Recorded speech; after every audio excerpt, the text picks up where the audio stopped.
The lunchroom went quiet. Not because something good happened. Because they walked in. 3 girls in matching hoodies. Loud, sharp laughter. Cruel smiles polished to perfection. At the back table, Amara kept her head down. She always did. Books close. Lunch unopened.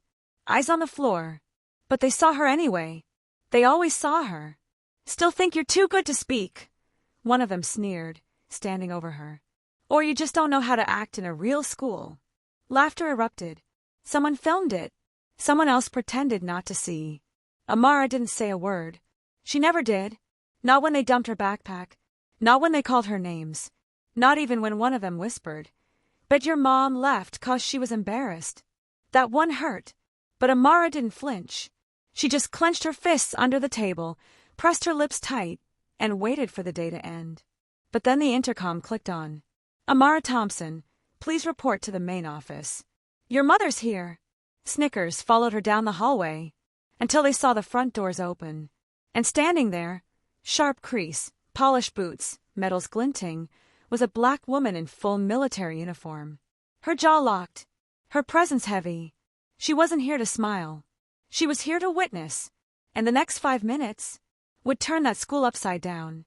Amara didn't speak much at school. Not because she couldn't, because she learned early that people twisted silence into weakness and then tried to crush it. She wore plain clothes, sat at the back, did her work, turned it in, and disappeared before the bell even finished ringing. She wasn't shy. She was strategic, but no one cared about the difference. To most, she was just that quiet black girl, the one who never smiled, the one with the weird braid patterns, the one who didn't bring her dad to parent night. Easy to target, easier to ignore. Across the hall, power looked different. Jasmine, Tori, and Britt, they weren't just popular, they were untouchable. Their moms ran the PTA. Their brothers played varsity. Their selfies made it to the school's official Instagram more than the honor roll ever did. They didn't bully with fists. They used giggles like knives. "Oops, didn't see you there. Is that your lunch? Or the school's donation? Bet your mom's too busy doing nothing to pack one." It wasn't loud, but it was relentless. The teachers never stepped in. Not really. They said things like, "Girls will be girls," or "just ignore them." Easy to say when you're not the one walking through a hallway that feels like a trap. Amara's power was invisible, but it was there. In the way she held her emotions with the strength of a dam. In the way she never asked for help, even when everything inside begged for someone, anyone, to notice. She wasn't broken. She was storing energy, waiting for the right moment. And as her mother's boots echoed down the school hallway that moment, it had finally arrived. The bullying didn't stop with whispers. It grew. Like mold in the corners of the school, quiet, ignored, and spreading fast. They started with notes. Crumpled paper slipped into Amara's locker with things like, "Go back where you came from. Bet you cry in your sleep. Not even your mom wants you." She read every one. Never threw them out. Just folded them, flat and neat, and tucked them into her notebook like evidence. Then came the fake Instagram page. Grainy photos of her walking alone. Captions like, "Miss Invisible" and "Silent but sad." The likes stacked up. So did the comments. The worst part, it wasn't just the girls anymore. Boys started laughing in the hallway. Teachers averted their eyes. The counselor gave her a pamphlet instead of protection. "Maybe join a club? Get involved," she suggested with a flat smile. But Amara didn't need more activities. She needed oxygen.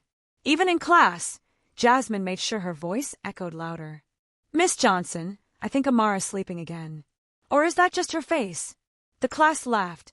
The teacher smiled nervously and said, "Let's keep it respectful." That was the extent of discipline. A polite tap on the wrist for open cruelty. Amara wanted to disappear. Until the day someone took it too far. In the bathroom mirror, written in red lipstick, were 5 words. "Your mom should be ashamed." Amara didn't cry. She didn't scream. She wiped it off, then went back to class like nothing had happened. But something had cracked open inside. That night, at dinner, her mother noticed. "You're quieter than usual." Amara hesitated. Then she handed her the notes.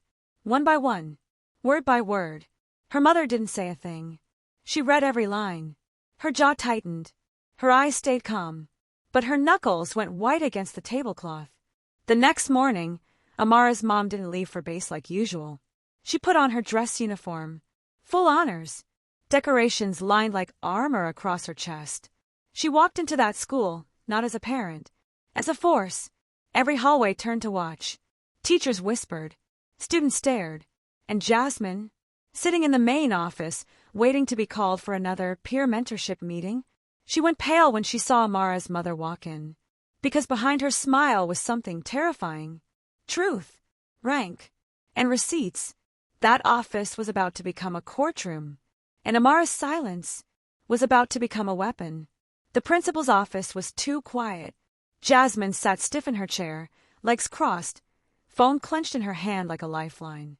The door opened. Amara stepped in first. No eye contact. Calm.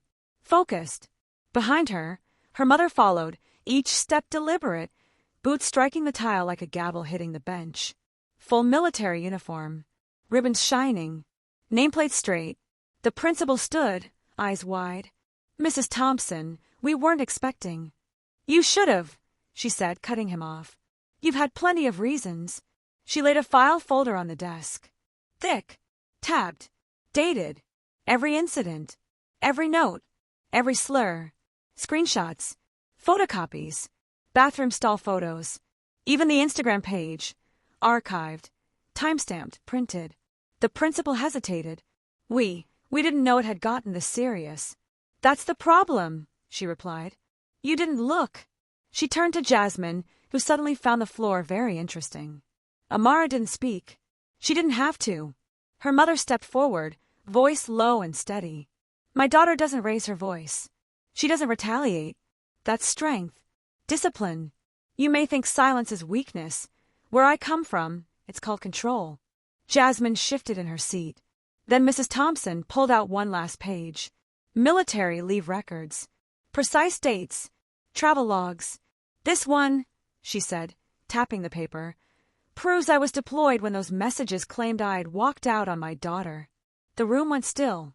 You want to bully someone for being quiet, different, focused? Fine. But you don't lie about her mother. She turned to the principal. Now, I want to know what you plan to do about a hostile learning environment that's been reported by a straight-A student, backed with documented abuse, and ignored for 6 months. He stammered.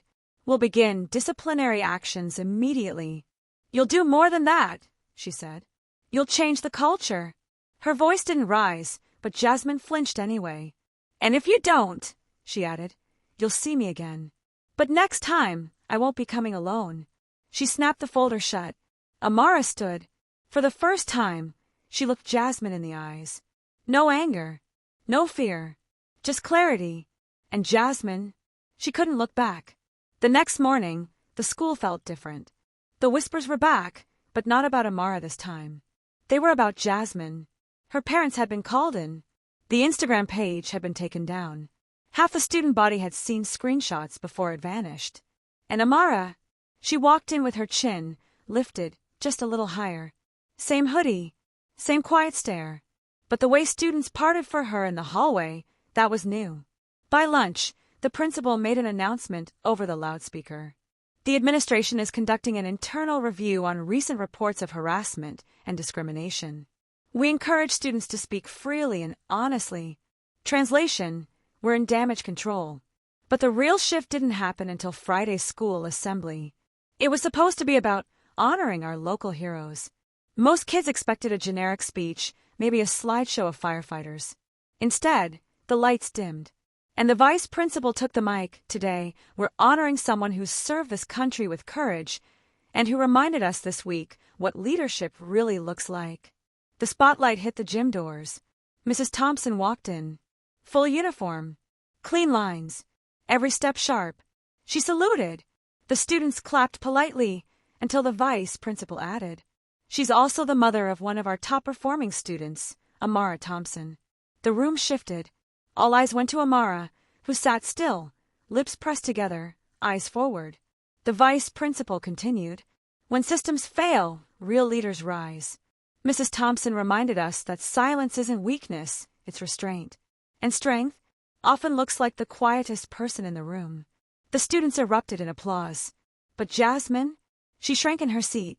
The girl who once ruled the hallways with sarcasm and cruelty now sat like a ghost. Eyes down, shoulders tight, trapped in the silence she used to weaponize. Later that day, in homeroom, the teacher asked students to write anonymous notes of appreciation to someone in the school. Amara got 17. Most were unsigned. One of them said, "I'm sorry. You didn't deserve that." Another read, "You're stronger than all of us." But one was folded twice, perfectly, written in neat handwriting Amara recognized instantly. It said only, "You taught me more with silence than I ever learned with noise." Jasmine never spoke to her again. She didn't have to. The message had already been delivered. Loud and clear. Amara stood at her locker as the final bell rang. The hallway slowly emptied, lockers slamming shut, laughter fading into the distance. She moved quietly, like always. But now people noticed. Not with stares. With respect. She looked down at the folded note still in her pocket. Jasmine's handwriting. A quiet apology. No signature, but full of meaning. It didn't fix everything, but it said one thing loud and clear: she'd been seen. And not just by the students. The teachers who once called her reserved now asked for her opinion in class. The counselor who gave her a pamphlet now invited her to help lead a peer advocacy group. Her voice, once buried under whispers and lipstick on mirrors, now had weight. But the truth? Amara never wanted to be a symbol. She just wanted peace. She wondered how many other students were still walking these same halls, holding in the same kind of silence. Too scared to speak, too smart to fight back, too tired to ask for help one more time. How many were hurting behind perfect attendance and quiet eyes? And how many needed someone, not to shout for them, but to stand with them? Amara didn't say much, but when she did, people finally listened. A week later, the lunchroom looked exactly the same. Same tables, same trays, same noise, but something was different. At the back corner, her usual spot, Amara sat again. Quiet, calm, steady. But this time no one threw shade. No one laughed. No one filmed. A few kids even nodded at her as they passed. Small, unsure, but real. She opened her book, same as always. But this time, someone slid into the seat across from her. It was Tori, one of Jasmine's old shadows. No hoodie, no pack behind her. She didn't say much, just unpacked her lunch slowly, glancing at Amara like she didn't quite know how to start. Amara didn't smile, but she didn't walk away either. That was enough. Jasmine. She sat alone now, not shunned, just seen in a different light. No crowd to echo her cruelty, no voice to hide behind. She'd become what she used to target. Quiet, isolated, and maybe, for the first time, reflective. After school, Amara stepped outside where her mother waited by the car. Same boots, same posture, but her face softened when she saw her daughter. "You good?" she asked. Amara nodded. "Better," she said. They didn't hug. They didn't need to. Her mother opened the passenger door, but Amara paused. She turned around one last time and looked at the school behind her. The place that tried to break her. That taught her how powerful restraint could be. How silence, when chosen, not forced, can echo louder than any scream. She didn't say a word. She just walked forward. And this time, the world moved with her. This wasn't just about one girl in a lunchroom. It was about every student who's been silenced, ignored, or underestimated simply because they didn't shout to be heard. It was about the quiet ones, the different ones, the strong ones hiding in plain sight, and what happens when the world finally sees them.